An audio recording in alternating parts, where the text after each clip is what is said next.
2023년 12월 22일 동짓날 아침 경전 산책 시작하겠습니다. 오늘 동지니까 오늘부터 이제 밤 길이가 조금씩 짧아져서 낮 길이가 길어지겠네요.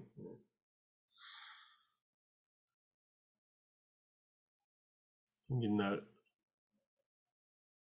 따뜻하게 지내셔야 되는데 오늘 추워서 다들 감기 조심하십시오. 자, 법구경 213번째 개송 제16장 사랑품의 세 번째 이야기 위사카와 또입니다. 이야기입니다. 위사카라고 하는 미갈라마따라는 별명이 있는 여성 신도의 얽힌 이야기에서 생긴 개성입니다. 애정에서 슬픔이 생긴다. 애정에서 두려움이 생긴다. 애정에서 완전히 벗어난 이에게 슬픔은 없는데 어디에 두려움이 있겠는가.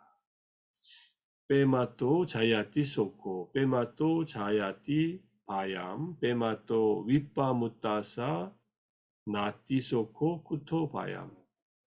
212번째 개송하고 달라진 것은 삐야가 빼마로 바뀐 것밖에 없습니다. 여기서 이제 빼마라고 하는 애정에서로 이렇게 번역한 빼마란 아들과 딸 등에 대해서 생긴 애정을 말하고 그 애정을 조건으로 해서 슬픔이 생긴다는 이야기다. 애정을 조건으로 해서 슬픔이 생긴다는 건 애정을 갖고 있는 그 대상, 아들이나 딸들, 그런 가족들, 사랑하는 가족들이 어떤 어려움이 겪을 때, 아플 때, 죽었을 때, 뭐 이럴 때, 사고 났을 때 슬픔이 생긴다는 그런 말입니다. 뭐 소지한 내용하고 내용이 같으니까 한번 배경 이야기 좀 보겠습니다. 손녀를 잃은 위사카 이야기입니다. 이 경은, 이 이야기는 우다나의 위사카경, 우다나 8장의 8번째 경전에도 똑같이 나온다 그래서 그 경전도 좀 보겠습니다. 부처님께서 제타와나에 계실 때 여신도인 위사카와 관련해서 이 개성을 설하셨다고 하고, 위사카는 자기가 외출하고 없을 때 탁발 나온 스님들에게 공양 올리는 일을 손녀인 다타에게 맡기곤 했는데, 이 사랑스러운 손녀가 젊은 나이에 죽어버렸습니다. 죽으면은 나이가 남녀노소가 따로 없으니까 뭐 순서대로 세상의 온 순서대로 가는 게 아니니까 손녀가 죽었으니 또 이렇게 이쁜 손녀가 죽었으니 얼마나 슬펐겠어요. 그래서 위사카는 손녀의 장례식을 치르고 슬픔을 가눌 길이 없어서 부처님께 가서 삼배를 올리고 공손하게 한쪽에 앉습니다. 이제 위사카들이 사와띠 사유성에 살았고 이제 부처님께서 제타와나에 계실 때 찾아가서 늘 법문을 듣기도 하고 자기가 지은 절인 동원정사 거기에서 부처님 모셔다가 또 법문도 듣고 이렇게 했습니다. 자, 부처님께서 그녀의 슬픈 얼굴을 보고 물으십니다. 위사카여 무슨 일이 있기에 그처럼 눈물을 흘리며 여기에 왔는가. 위사카는 울먹이며 손녀의 죽음을 이제 부처님께 알립니다. 부처님이시여 가장 사랑하는 손녀가 죽었습니다. 이제 다시는 그렇게 믿음직하고 성실한 아이를 볼 수 없을 것입니다. 부처님께서 이 사와띠의 인구가 얼마인가 하니까 7천만이라고 들었습니다.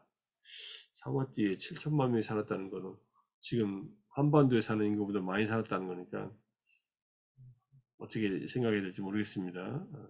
코살라에 7천만이 살았다면 조금 믿을만 하죠. 옛날이지만은 뭐 인구가 많은 인도 땅이니까. 자, 이 모두가 다따처럼 사랑스럽다면 이만큼 많은 자식과 손자와 손녀를 가지고 싶지 않은가? 가지고 싶습니다, 부처님. 하루에 사와띠에서 몇 명이 죽어나가는가? 때로는 10명, 9명, 8명, 1명이 죽습니다. 하지만 하루도 죽지 않는 날은 없습니다. 사람이 죽지 않는 그런 날은 없죠. 사람이 많으니까 누구라도 죽겠죠. 그렇게 되면 그대는 슬픔에서 벗어날 시간이 없을 것이다. 그대는 밤낮으로 울고 통곡하며 지내야 할 것이다. 100명의 사랑하는 사람이 있으면 100번의 고통이 있다. 90명, 80명, 70명 내지 1명의 사랑하는 사람이 있으면 한 번의 고통이 있다. 사랑하는 사람이 없으면 고통도 없고 슬픔도 없고 번뇌도 없고 근심도 없다. 부처님이시여 무슨 말씀인지 잘 알겠습니다. 그러니 슬퍼하지 말라. 슬픔과 두려움은 사랑으로부터 일어난다. 그리고 이제 여기서 빼 말을 애착이라고 했네요. 애착이라는 말은 타나라고도 같이 쓰이는 말인데 어쨌든 저는 애정이라고 했고 비슷한 뜻이죠. 애착이 슬픔을 낳고 애착이 두려움을 낳는다. 애착에서 벗어나면 슬픔이 없는데 어찌 두려움이 있느냐. 이런 이야기입니다. 뭐 가족 중에서 부모님이나 조부님이나 뭐 이렇게 연장자들이 뭐 순서대로 가시면은 슬프긴 해도 뭐 그렇게 마음에 사무치진 않을 텐데 이 이쁜 손녀가 자기 것도 자식이 죽어도 힘든데 손녀가 죽었으니 얼마나 상실감이 컸겠습니까? 사실은 잘 생각해 보면 누가 죽었을 때 슬픈 거는 죽은 사람 때문에 슬픈 거라기보다는 죽은 사람이 떠나서 나에게 닥칠 일들에 대한 그 슬픔이 더 클 수도 있습니다. 누군가 존경하는 분이 갔다 하면은 그 사람과 나하고 별 상관이 없으면은 그냥 한 사람 죽었구나 이렇게 생각하는데 그 사람과 좋은 관계를 맺고 있고 그 대상과 함께 그 대상으로부터 뭔가를 내가 관계 속에서 유익함, 얻을 것이 있다고 하면은 더 슬프지요, 사실은. 뭐 내가 일방적으로 준 대상이 죽었다면은 뭐 그것도 슬픈 일이겠지만 그렇게 어렵지 않을 수도 있는데 그래서 우리는 타인의 죽음에 대해서는 늘 또 죽었구나 이렇게 생각하다가 내 가족이 죽으면은 하늘이 무너지는 듯한 그런 슬픔에 빠지게 됩니다.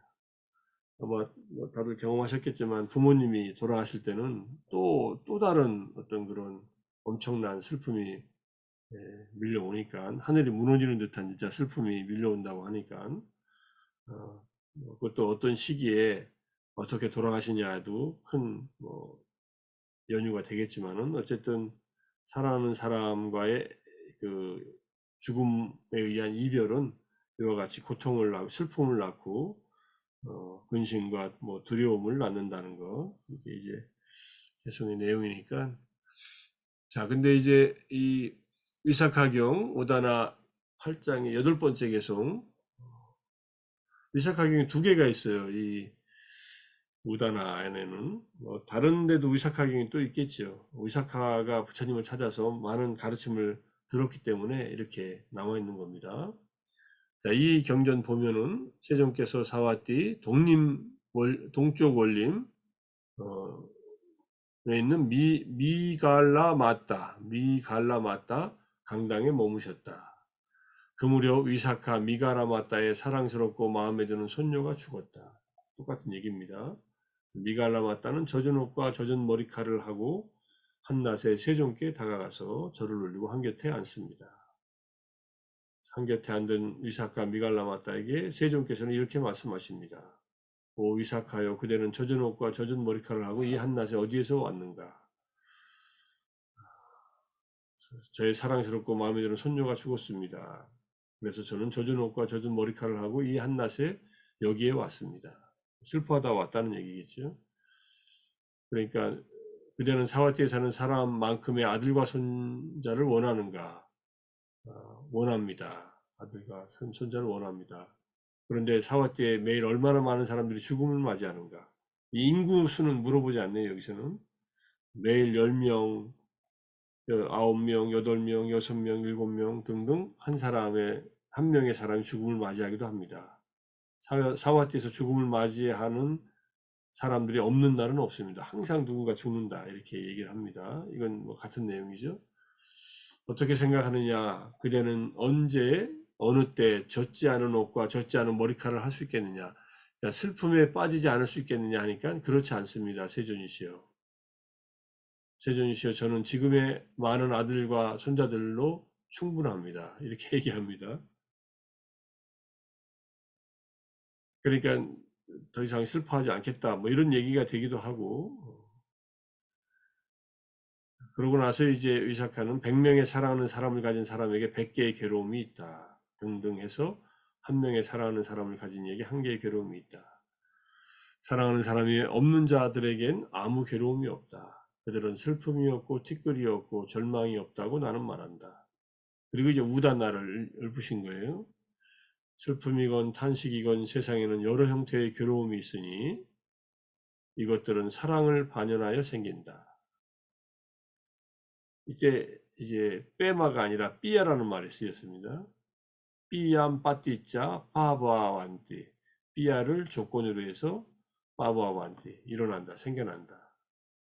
사랑이 없으면 이것들도 존재하지 않도다. 그러므로 이 세상 그 어디에서든 사랑이 없는 자들, 그들은 슬픔을 건너서 행복한 자들이더라. 수키노, 행복한 자들이라는 뜻. 그러므로 슬픔 없고 티끌 없음을 바라는 자는, 티끌이라는 것은 위라자, 티끌인데 이제 번뇌입니다. 이 세상 그 어디에서든 사랑을 만들지 말라. 사랑하는 사람이 없으면 또 너무 쓸쓸하니까 사랑하되 너무 애착하고 집착하지 말라. 이렇게 우리는 하고 싶죠. 어쨌든 이 의미를 잘 이해하셔서, 사랑하는 사람이 언젠가는 누군가 다 이별할 거 아닙니까? 다 죽을 거 아닙니까? 결국은 우리 각자의 목숨이 다 닿으면은 죽음으로써 뭐 더 이상 곁에 있을 수 없는 상황이 되지 않습니까? 그러니까 그런 것을 대비해서 애착과 집착에, 애정과 사랑에 얽매여서 그렇게 번뇌 있는 사랑에, 애정에 빠져 지내지 말라, 이런 뜻으로 이제까지 이 사랑품에서 나온 여러 개성들과 함께 볼 수 있을 겁니다. 이게 이제 위사카 경에 나오는 얘기와 관련된 213번째 개성과 관련된 얘기고요. 기왕에 봤으니까 위사카경 또 하나 있는 거 한번 보겠습니다.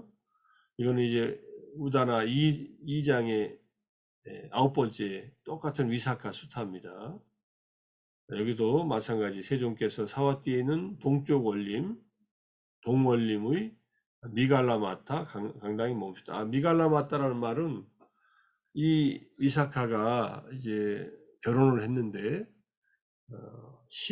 그러니까 시아버지 쪽에, 시댁 쪽에 성이 미갈라예요. 미갈라는 사슴이라는 뜻입니다. 그런데 미갈라라고 하는 그 시집갔을 때 시아버지가 있었는데, 시아버지에게 부처님의 법을 들을 수 있는 기회를 소개해줘서 그 시아버지가 깨달음을 얻게 합니다. 소타판나 스타원이 돼요. 그러니까 소타판나가 된 이 시아버지가 며느리한테, 며느라, 너는 나의 어머니와 같은 존재다. 왜냐하면 부처님의 법에 내가 이렇게 깨달음을 얻고 그 부처님의 법에 아들이 될 수 있게끔 도와줬기 때문에 그대는 나의 어머니다 해가지고, 미갈라 맞다는 어머니니까 맞다 삐따로 할 때 그 맞다입니다. 어머니. 그러니까 미갈라 맞다라는 별명이 붙었다는 겁니다. 이 위사카도 제가 알기로는 소타판다가 된 사람이라고 알고 있는데, 그거는 한번 더 확인해 봐야 되겠고요. 미갈라 맞다, 이제 조금 더 보면은 아주 부유한 장자의 딸로 앙가의 바티아에서 태어났다. 어렸을 때 자기 고장으로 오신 부처님의 법문을 듣고 예류가를 얻었다고 한다. 어렸을 때 이미 예류가를 얻고서 살았다는 거예요. 그리고 사와띠에 사는 미갈라 뿐냐 와따나와 결혼하였다고 한다. 이제 부처님께서 안구타라니까의 보시자들 가운데서 미갈라 마따 위사카가 으뜸이다 라는 그런 칭찬을 하셨다는 얘기입니다. 위사카는 상인이었던 미갈라의 며느리였다. 위사카가 미갈라 마따, 미갈라의 어머니라 불린 데는 재밌는 일화가 있다.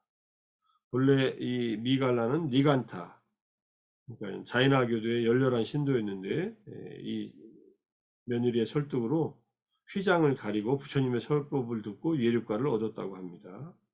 그래서 며느리에게 너무도 감사하며 오 어머니여 당신은 오늘부터 나의 어머니요 라고 이렇게 불렀다고 해서 미갈라 마따라는 이름으로 알려졌다. 이게 이제 안구타라 니까야 또는 뭐 주석서들 주석서에 나오는 얘기입니다.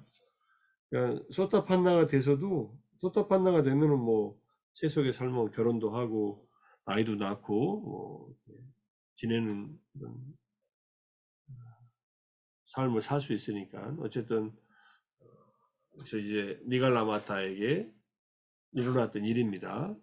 이때 미갈라마타가 어떤 일로 파세나디 코살라 왕과 얽혀 있었다. 파세나디 코살라 왕은 그녀가 바라는 대로 그 일을 끝내지 못했다. 이 배경 이야기는 미갈라마타의 친척이 뭔가 소중한 것들을 귀중한 것들을 가지고 사와띠로 왔는데 이게 일종의 세관 검열에 걸려가지고 미갈라 이 이사카한테 오질 못하니까 그 문제를 해결해 달라고 이제 평소에 알고 있던 파세나데 왕을 찾아갔는데 파세나데 왕을 만날 수가 없었어요. 뭔가 다른 일로 뭐 말리타 왕비하고 같이 이렇게 있는 시간에 만나지 못해서 적절한 시간에 그래서 자기 일을 못 봤다는 그런 얘기입니다. 그래서 부처님에게 찾아갑니다. 세존이시여 저는 어떤 일로 파세나디 코살라 왕과 얽혀 있습니다. 파세나디 코살라 왕은 제가 바라는 대로 그 일을 끝내지 못했습니다. 부처님은 그 의미를 아시고 이렇게 얘기하셨다는 얘기예요. 남의 통제를 받는 것은 모두 괴로움이고 지배를 할 수 있는 것은 모두 즐거움이로다. 남의 통제를 받는다는 말 여기서 파라와쌈 타인에 의해서 이래라 저래라 간섭받는 겁니다. 부당하게 간섭받으면 더 그건 괴로운 일이죠. 우리가 행복할 수 있는 가장 중요한 조건 중에 하나가 자율성입니다. 자율성. 스스로가 뭔가를 할 수 있는 힘이 있어야 돼요. 그런 삶을 살아야 행복하다. 자율적인 삶. 자율적이라는 말은 스스로 자기 삶을 결정하는 겁니다. 타인에 의해서 결정하는 게 아니라 뭐 공부도 자기주도형 학습을 해야 가장 효과가 좋다고 하듯이 우리의 수행도 자발적으로 해야 되고 어떤 계를 지키는 것도 자발적으로 해야 되고 이 모든 것이 자발적으로 이루어질 때 남에 의해서 하는 것이 아니라 그럴 때 우리는 행복을 경험할 수 있습니다. 스스로. 이사리아라는 말이 모든 것을 스스로 자기가 자율적으로 할 수 있는 그런 상황이 될 때 행복한데 지금 이 위사카는 자기에게 가져오는 그 재물을 받지 못하잖아요. 나라의 법에 의해서 제지를 당하니까. 함께하는 것은 고통스러운 것이니 속박은 참으로 건너기 어려운 것이기 때문이다. 여기도 마찬가지로 사다라네에서 뭔가 함께하는 것이라는 뜻으로 나왔는데 함께하는 것은 고통스러운 것이라는 말은 앞에 남의 통제를 받는 것은 괴로움이고 이것을 드러낸다. 함께하면 누군가의 통제를 받아야 되잖아요. 나라에 살면서 나라의 통제를 받는 거 이것이 고통스러운 것이다. 뭐 이때는 국가가 국왕은 도둑과 같은 존재라고도 했는데 물론 파세나 대왕이 이사카에게 그런 일을 저지른 건 아니지만 속박은 참으로 건너기 어려운 것이기 때문이다. 이때 속박을 요가라고 했어요. 요가. 여기 밑에 보면은 요가라고 되어 있잖아요. 이때 속박은 감각적 쾌락의 속박, 까마 요가, 존재의 속박, 부하와 요가, 사견의 속박, 디티 요가, 무명의 속박. 아비자 요가 네 가지 속박을 말합니다. 이건 네 가지 경류 홍수라고도 하고 감각적 욕망에 묶여 있거나 존재에 묶여 있거나 사견에 묶여 있거나 무지에 묶여 있으면은 건너기 어렵다 이런 뜻이죠. 물질과 관련된 속박이니까 지금 위사카가 경험하는 것은 이제 까마 요가에 해당하겠죠. 까마는 뭐 성적인 욕망도 되지만은 물질도 되니까 우리의 안이비서신의 5가지 감각 기관에 각각 즐거움을 주는 대상이니까 재산 또는 돈이라고 하는 것, 이것은 바로 이 감각적 쾌락을 만족시키는 그런 도구이기 때문에 그렇게 얘기합니다. 최근에 조정래 선생님이 황금종이라는 소설을 쓰셨더라고요. 돈에 대한 이야기를 합니다. 저도 아직 안 봤는데 시간이 좀 한가해지면 옛날 허수아비라는 소설은 제가 사서 읽은 적이 있는데 태백산맥이나 한강과 같이 긴 장편 소설은 너무 길어서 다 읽지 못하고 중간중간 조금씩 보고 말았지만은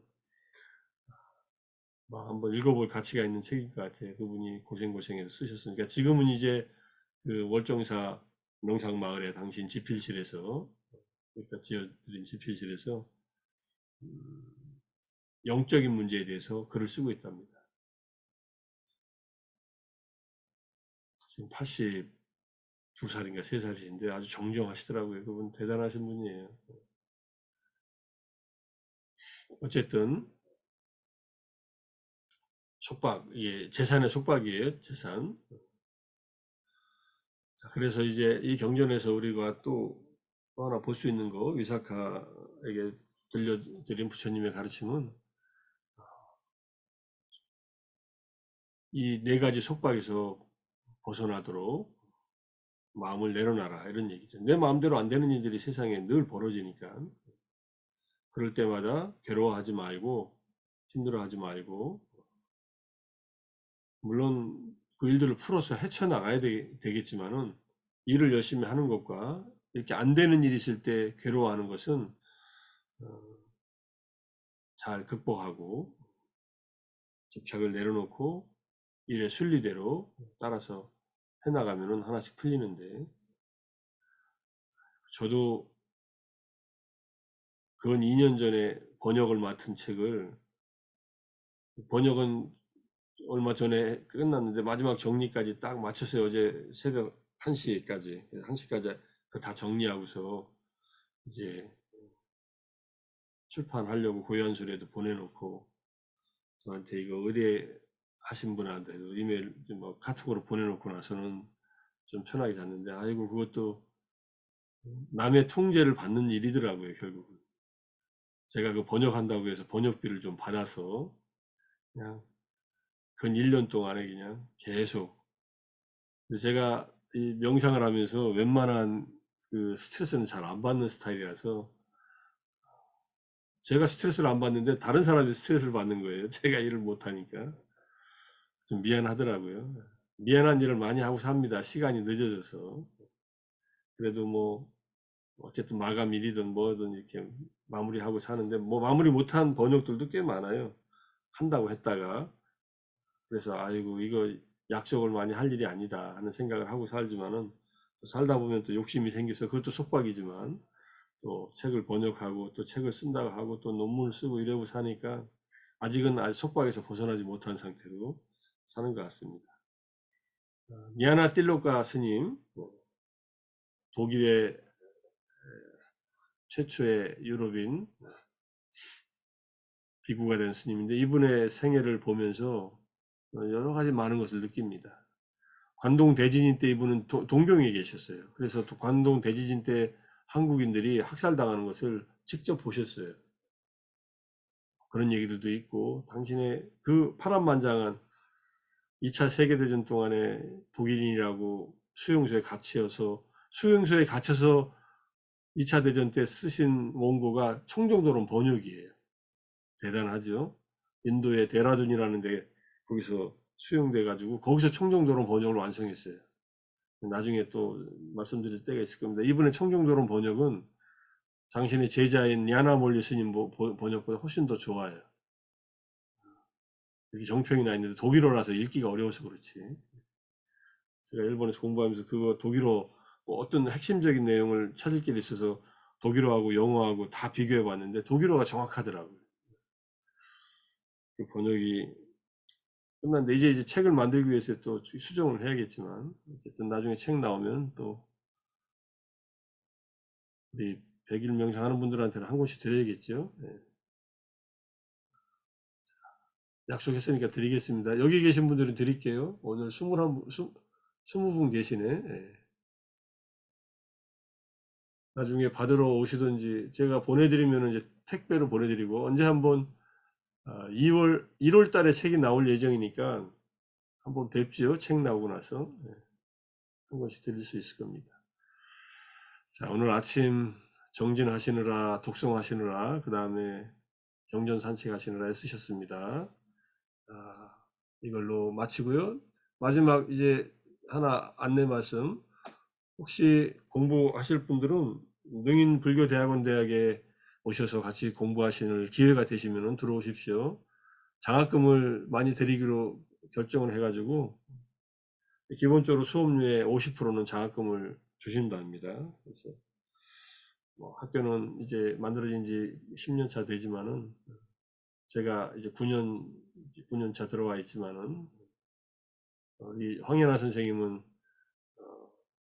면접도 보시고 학교 오신다고 해서 반갑게 함께 공부할 것 같고 다른 분들도 시간이 되시는 분들은 토요일 날 하루만 오셔도 되고 화요일 날 하루만 오셔도 학위 과정을 마칠 수 있고 석사도 되고 박사도 되니까 오셔서 이렇게 공부하는 것을 더 깊게 공부하실 수 있는 인연을 만드시면은 좋겠습니다. 어려우신 분들은 뭐 같이 이렇게 또 다른 기회를 공부하면 되겠지만은 안내 말씀, 광고 말씀 드렸습니다. 자, 오늘도 속박에서 벗어나서 애정의 속박에서 벗어나서 자유롭고 행복한 그러한 해탈과 니바나에 도달할 수 있는 씨앗을 잘 뿌리는 하루가 되기를 바라면서 마무리하겠습니다. 수고하셨습니다. 사두, 사두, 사두. 감사합니다. 고맙습니다. 감사합니다. 감사합니다.